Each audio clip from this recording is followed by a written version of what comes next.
Banda jail के jailer और 2 deputy jailer suspend कर दिए गए। अब आप समझ सकते हैं, मुख्तार अंसारी की तरफ से न्यायालय में उनके वकील ने आवेदन किया कि जेल में उनको कोई ऐसा विषाक्त खाना दिया गया जिसमें जहरीला पदार्थ था, जहरीला पदार्थ मिलाया गया था। इससे उनकी तबीयत खराब हुई, हालत खराब थी। अपने जो वर्चुअल पेशी पे वो आते थे कोर्ट के, उस पे भी पिछले 2-3 दिनों से तो नहीं आ सके। उनके जगह पे जब जेलर खड़ा हो रहा है तो वो कहता है कि नहीं, वो अस्वस्थ है इसलिए नहीं आ रहे हैं।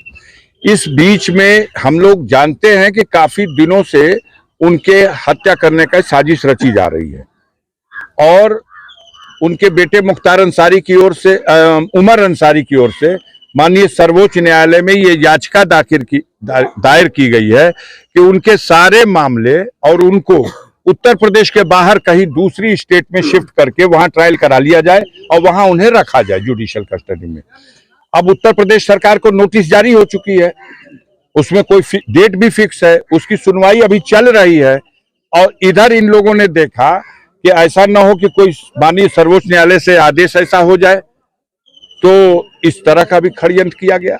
हमारा मानना है कि मौत का एक दिन निश्चित है, लेकिन शैतान कोशिश तो कर सकता है और तमाम तरह की उनको मिटाने की, उनकी हत्या करने की कोशिशें हो रही हैं। उसके पीछे एक बड़ी वजह, जो सबसे जरूरी वजह है, वो ये है कि ब्रजेश सिंह जो हैं, उनके खिलाफ 15 जुलाई 2001 में जब मुख्तार अंसारी पर उसरी में आक्रमण हुआ था तो उनके खिलाफ नामजद अभियुक्त बना करके त्रिभुवन सिंह, ब्रजेश सिंह पर मुकदमा दर्ज हुआ था। उसमें गवाही चल रही है। तो हालत खराब यह है कि मुख्तार अंसारी कोर्ट में गवाही जब करेगा तो सजा निश्चित है। उसमें 5-6 गवाह गवाही कर चुके, तो उससे पहले कि उनकी गवाही हो जाए, उनके साथ कोई अनहोनी घटना हो जाए, ये प्रयास, ये षड्यंत्र, ये साजिश सरकार और अपराधियों की मिली जुली हिकमत के साथ उनके अधिकारियों के संरक्षण में ये सब अंजाम देने का प्रयास चल रहा है। हम लोग कानून के रास्ते से इसमें जो उनकी सुरक्षा के लिए हो सकता है वो कर रहे हैं। ऐसे में क्या आप लोगों का विभागीय से संपर्क हो पाएगा नहीं सर? नहीं, मैंने फोन किया था। वो जो एक सुविधा होती है परिजनों को, जो हफ्ते में 5 दिन कोई जेल में है तो वो अपने परिजन से फोन से बात कर सकता है, लेकिन इसमें उससे नहीं बात कर सकता, वो ही फोन करेगा तो बात होगी। तो उनका फोन तो आ नहीं पाया 4-5 दिन से। हमने जेलर को फोन किया, हमने सुपरिटेंडेंट को फोन किया, हमने बांदा के डीएम को फोन किया, अपनी तरफ से हमने फोन किया जी। इसका जो आज जो 3 लोगों से सस्पेंड किया गया है, उस कार्रवाई को आप किस नजरिए से देखते हैं? आप उनसे पूछिए। पहले तो उन लोगों ने छिपाने की कोशिश की। सुपरिटेंडेंट का बयान आया जब न्यायालय से ये कहा गया कि इसकी जांच कराइए, ये क्या है, तो उन्होंने कहा नहीं, इनकी तबीयत खराब थी, हमने मेडिकल बोर्ड बना दिया है और मेडिकल कॉलेज बांदा से डॉक्टर आए हुए थे, कल भी आए हुए थे, आज भी आ रहे हैं और दवा उनकी चल रही है, वो ठीक हो जाएंगे और पहले से बेहतर है। ये सारी बातें कहा और इससे इनकार किया कि ये आरोप गलत है कि उनको जहर दिया गया।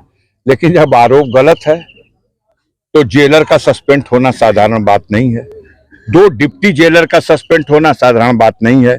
जिनकी देखरेख में खाना बनता था, जिनकी देखरेख में खाना चख करके तब उनको दिया जाता था, उन लोगों का सस्पेंड होना तो प्रथम दृष्टया ये साबित करता है कि आरोप सही था।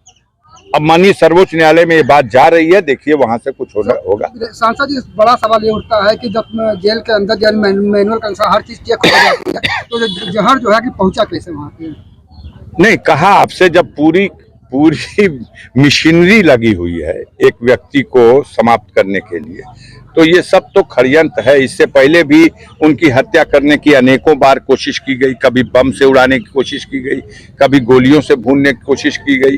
बिहार का एक दुर्दांत अपराधी लंबू शर्मा पकड़ा गया था आगरा में, वो भी गया था टिफिन में बम लेकर के कि उड़ा देंगे बम। में मिलने के लिए आया था कि मेरी माँ की आंख का ऑपरेशन कराने के लिए सहायता दे दीजिए, और उन्होंने चिट्ठी लेके आकर के और उनके अकाउंटेंट से वो पैसा भी ले गया अपनी माँ का ऑपरेशन कराने के बहाने से। और बाद में आया कि मेरी माँ का ऑपरेशन हो गया है, उसने आपके लिए खीर बना के दी है खाने के लिए। और जब मिलने के लिए जाना था तो टिफिन के एक डिब्बे में खीर थी और दूसरे डिब्बे में बंद था, लेकिन मारने वाले से होता है बढ़कर है बचाने वाला। उसने भेद खुल गया, पकड़ा गया और सारा रहस्य खुल गया, सारा पता चल गया। तो उनको तो हर बार गरीबों करोड़ों लोग उनके लिए दुआ करते हैं और वही दुआ उनका कवच बन जाती है। तो वो जैसे हर बार बचे, इस बार भी बचे हुए हैं।